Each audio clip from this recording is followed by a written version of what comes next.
They could have got their first ever Champions League win if they were to, and they were 2-1 up for quite a long time, and then they got the own goal. They'd be very disappointed with that, Marco, won't they? Yeah, absolutely. I think there was probably a sense of wanting revenge from last year, the way that semi-final had gone.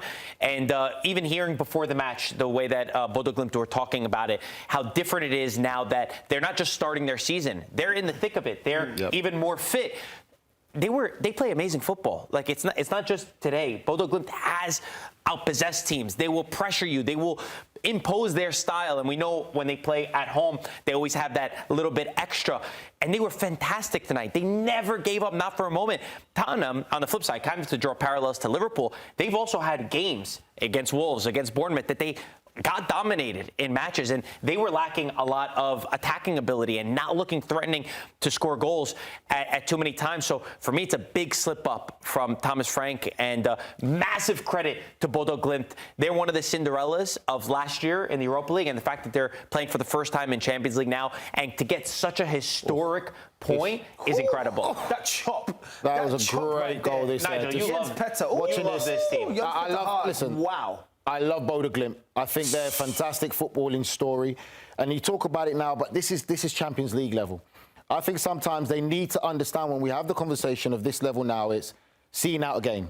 That's when they're naive in the sense, because yes, you have a style of play, you have your principle, you always want to press, you want to go forward, but your Champions League, you're at home, 2-1 win, and they missed a penalty in this game also. See the game out. Yes, you want to play beautiful football for 90 minutes, but it's not always going to be like that. The best teams get the job done. So once you have that 2-1 lead, you might have to change your approach at times. You might not have to be as gung-ho. Be a bit more disciplined and get the result. Do the dirty side of football. That's what's going to let them down, because this could have been a 3 points win, massive achievement, historic night for them. First Champions League, winning at home, first Champions League game against Tottenham Hotspurs. But because of the naivety that they have, which they showed as well in last year's Europa League, wanting to play for 90 minutes, sticking to their principles, against better sides, they will lose. And even when better sides have bad days, they'll still find a way to get the job done, because now it looks as a good result for Tottenham. Even though everyone would have said Tottenham should have gone and get the result today, they still didn't lose without playing great away from home. And your home games are where you need to win. They're your bread and butter when it comes to this Champions League forward. The only problem I have is that the surprise aspect is now going to be gone from this Bodo Glimt side. Because before it was, okay, fantastic, opening game, new season, Champions League, you get a point, history right there. You now go and dominate what I would say is a good team in terms of Spurs, who are going to make a lot of noise and probably have knockout aspirations in terms of going into the last stage of this competition.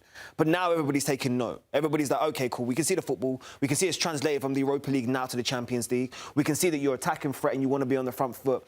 There is no more confusion. So when you lose that surprise aspect, you now, as a team, need to understand that teams are going to prepare for you now. They still got an advantage, though. What's the advantage? Playing at turf. Playing at turf in the Arctic Circle. You wouldn't make an excuse. You wouldn't make an excuse. No, I wouldn't. But it's whether people like it or not. There is a big difference between playing on AstroTurf and playing on grass, especially when you're a team that plays on that week in, week out. You know how the ball's going to bounce. It's a different mentality. It's hard from playing on grass to make that transition in a one-off game. Spurs played there last year, and they made light work of it. That's last year, but then playing on it week in, week out gives you a massive advantage, especially at home in the Arctic Circle where you have to travel to go. Whoever has to travel to go there is going to find a very tough game. But it's a different story, and Bodo Glimt have to travel away to different places. They're still going to play the same style of football, but are they going to be naive like they are, which I think they will, and they'll leave themselves open and vulnerable, and they won't get the results. I think today is a game they should have seen it out. That's what we talk about football about. You get the lead, see it out. From my playing days, when we're playing certain teams away from home and we're winning 2 or 3-1, and it gets that 80th minute, you start telling your teammates, right, let's see this out. Channels, in not a pleasant way, but you have to. If you put it in the channels, if the ball goes out, you take your time for throw-ins, you do tactical fouls, as we say, you just make it difficult. It's not get it down. Of that today. They did. That's what you got to do. But it's different between an experienced team that's been in the Champions League and knowing what's at stake. But I suppose I've got cramp. Just give me 5 minutes. I've got cramp. That's what we do. Are they not seeing these games out and they got their own goal in because of lack of experience in the Champions League? Is that what you'd put it down to? I wouldn't say lack of experience in the Champions League, because they played the same exact way in the Europa League, and they got away with it. They're a great footballing side. They are one of the Cinderella sides, one of the best sides to watch because of their principles and what they've got. But what they need to do is make that mentality shift to say we can even take it to a next level if we can see out games, get wins, because football is about winning. They've already got the style into it, but when they get themselves in good positions, they need to be more difficult now and disciplined and hard to beat, not be so naive in going forward and pushing those bodies forwards for counter-attacking situations. And sometimes you learn from the losses exactly that, right? There's so many examples in football.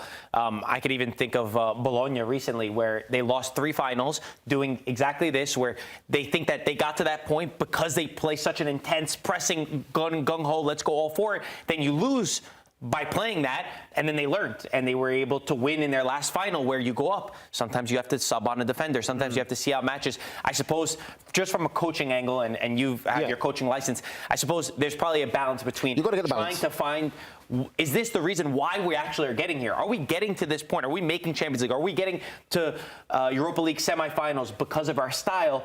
And when is the right time to actually make that shift?